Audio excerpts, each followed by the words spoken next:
باللہ من الشیطان الرجیم بسم اللہ الرحمن الرحیم السلام علیکم ورحمۃ اللہ وبرکاتہ۔ سامعین و ناظرین، آج ایک بار پھر آپ کی خدمت میں حاضر ہوں تجوید و قرات کے سلسلہ میں۔ دعا کرتا ہوں اللہ تعالی میرا پڑھنا، آپ کا سننا اپنی پاک بارگاہ میں قبول اور منظور فرمائے۔ سامعین و ناظرین، آج ہم نے 4 چیزیں جاننی ہیں۔ ایک، علم تجوید کی تعریف۔ دوسرا، علم تجوید کا موضوع۔ تیسرا،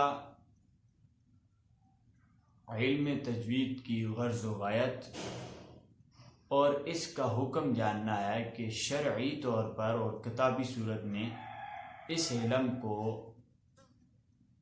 حاصل کرنا کیسا ہے۔ سب سے پہلے یہ بات سمجھ لیں کہ کسی بھی علم کو شروع کرنے سے پہلے اس کی تعریف، اس کا موضوع اور اس کی غرض و غایت، اور اس علم کو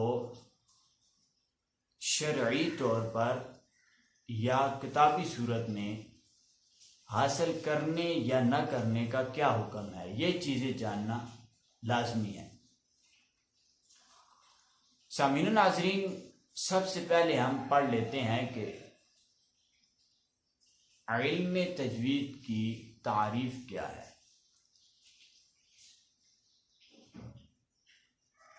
علم تجوید کی تعریف یہ ہے کہ تجوید کا جو لغوی معنی ہے، جو اہل لغت نے اس کا معنی ایجاد کیا ہے، وہ ہے ستھرا یا کھڑا کرنا۔ اور اصطلاح قرہ میں، یعنی قرہ کی اصطلاح میں، قاریوں کی اصطلاح میں جو اس کا معنی ہے وہ ہے کہ حروف کو ان کے مخارج اور صفات لازمہ و عارضہ کے ساتھ ادا کرنے کو تجوید کہا جاتا ہے۔ اہل لغت والے کہتے ہیں تجوید کا لغوی معنی ہے ستھرا یا کھڑا کرنا، اور قاریوں کی اصطلاح میں حروف کو ان کے مخارج، یعنی جو قرہ حضرات ہیں ان کی اصطلاح میں حروف کو ان کے مخارج، صفات لازمہ و عارضہ کے ساتھ ادا کرنے کو تجوید کہا جاتا ہے۔ یہ تھی جی فن تجوید کی تعریف۔ اب موضوع کے پہلے موضوع کا معنی سمجھ لیں کہ ہم نے اس علم کے اندر کس چیز پر بحث کرنی ہے۔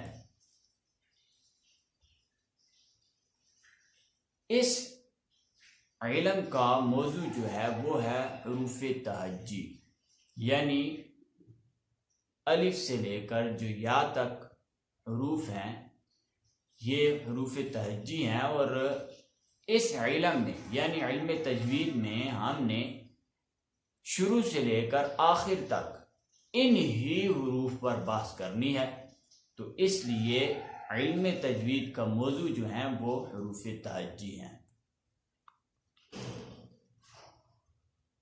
تیسری، اس علم کی غرض و غایت کیا ہے، یعنی اس علم سے ہمیں غرض کیا ہے، اگر ہم حاصل کر لیں گے تو پھر اس سے ہمیں حاصل کیا ہوگا، یہ بھی جاننا ضروری ہے۔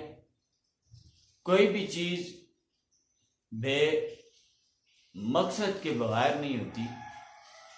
ظاہری بات ہے، ہم اگر حاصل کر رہے ہیں تو پہلے ہمیں پتہ ہونا چاہیے کہ ہم اس علم کو حاصل کریں گے تو ہمیں ملے گا کیا۔ اس کی غرض و غایت یہ ہے، ہمیں اس علم سے غرض یہ ہے کہ قرآن کو صحیح پڑھ سکے۔ یہی غرض ہے ہمیں اس علم سے، کہ ہم یہ علم حاصل کر کے قرآن مجید کی تلاوت جو ہے وہ اچھی طرح سے کر سکیں۔ اور اس علم کو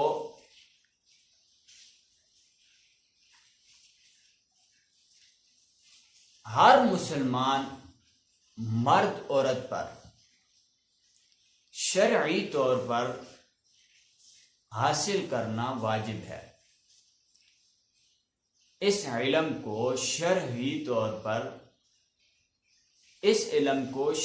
طور پر ہر مسلمان مرد عورت پر حاصل کرنا واجب ہے، اور کتابی صورت کے اندر اس کو حاصل کرنا فرض کفایہ ہے۔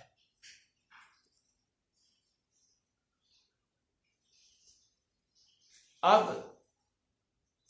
جیسا کہ قرآن مجید میں بھی آیا ہے کہ الذین آتیناہم الکتاب یتلونہ حق تلاوتی، یعنی ہم نے جن لوگوں کو یہ کتاب عطا کی ہے، جن لوگوں کو ہم نے یہ کتاب دی ہے، اللہ تعالیٰ ارشاد فرما رہا ہے کہ وہ اس کی اس طرح سے تلاوت کرتے ہیں کہ جس طرح تلاوت کرنے کا حق ہے۔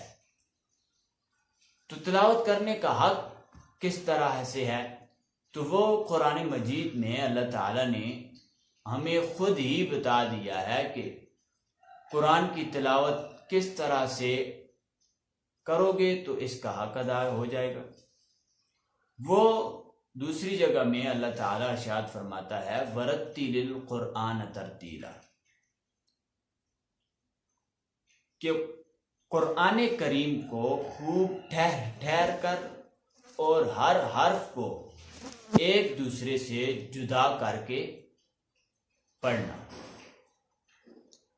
اللہ تعالیٰ ہمیں یہ حکم دے رہا ہے کہ ہر حرف کو، قرآن کریم کے ہر حرف کو ایک دوسرے سے جدا کر کے اور خوب ٹھہر ٹھہر کے جب آپ پڑھو گے تو سمجھ لینا کہ قرآن مجید کی تلاوت کا حق ادا ہو گیا ہے۔